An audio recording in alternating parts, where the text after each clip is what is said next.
One of the other things that I found pretty fascinating was how Disney and the Disney companies were really a startup, and the humble beginnings that Walt and his brother Roy started with, and really it really made those principles really relatable to any startup.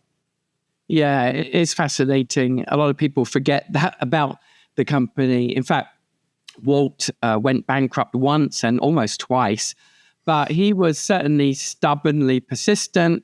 He was endlessly creative. He was a big dreamer. He looked for a gap in the market.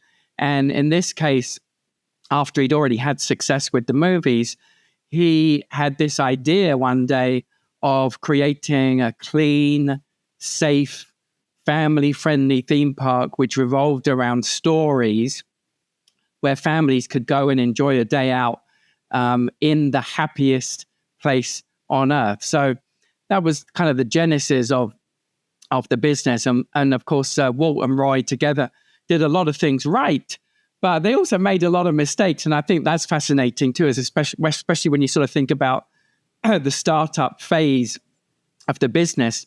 And just one example of that, up until 1985, not a crazy long time ago, Disneyland was closed on Mondays and Tuesdays. Did you know that? They didn't think there would be enough demand, which is absolutely bonkers when you think about it now. But insane. Still, as a relatively small company back then in the early 80s, they just couldn't foresee their own potential.